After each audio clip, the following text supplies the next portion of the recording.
ਉਹ ਸਾਰੇ ਮੱਲੇ ਸੁਣਾਈਆ ਜੀ ਜਿਹੜਾ ਕਾਲੀ ਧਾਰ ਇਹ ਠਾਕਰ ਦੁਆਰਾ ਬਾਈ ਜਿੰਨਾ ਸਰਾਊਂਡਿੰਗ ਏਰੀਆ ਹੈ ਗੋਦਰ ਜਿੰਨਾ ਵੀ ਕਿੰਨੀ ਰਾਤ ਹੋਣੀ ਹੈ जोरिए बोलो किन्नी और जोरिए बोलो किन्नी 6 महीने की रात हुई मरी नहीं जाओ तुम 6 महीने जम्मू कश्मीर इन्नी पवित्र धरती है सारे को पहले अनादि काल की जगदंबा परांबा जो सुक्के का हरा करी उड़ती है सुकराला माता जिसे आख दिन पांडवे सारे को पहले उत्थे दर्शन करते सुकराला माता गए मंदिर है पांडवों द्वारा स्थापित किया है और थले आओ थोड़ा एक नाज नदी है पांडवे हनुमान जी की मूर्ति स्थापित की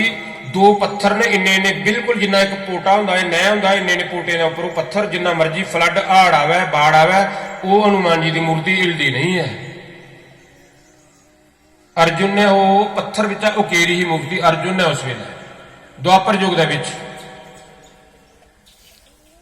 पांडवे बसोली दर्शन किए चंचलो माता पांडवे उधमपुर दर्शन किए क्रमची माता पांडवे बाला सुंदरी कीते एक कठुआ बाला सुंदरी पांडवे उत्थे भी दर्शन किए 5 जगह एक अंब गरोटे दे कोल अति अति अति प्राचीन जगह है त्रेता युग दी वो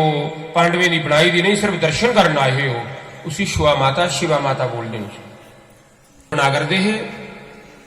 नी खोदा दे मणियाद खोदा दे पांडव समझते नहीं नी अपने अपने फोन साइलेंट करो मैं कर लेना मैं चेता नहीं मणियाद कटते कटते नी खोदा करते है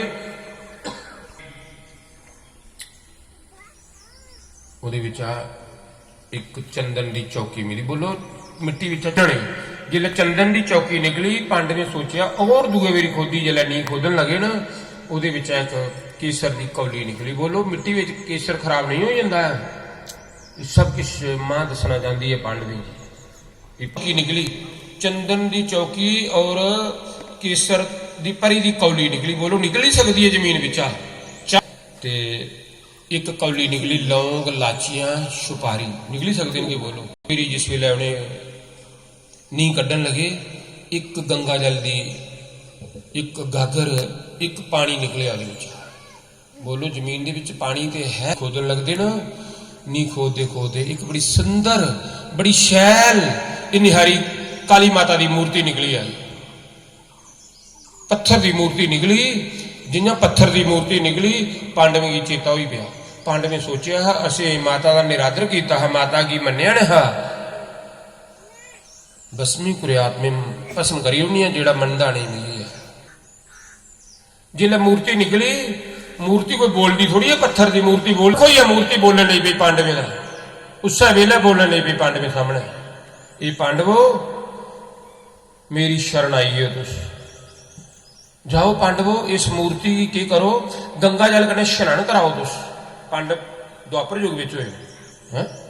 गंगा जल कने स्नान पांडवें गला विच कपड़ा पाया मूंह विच द्रुबां पाइयां घा पाया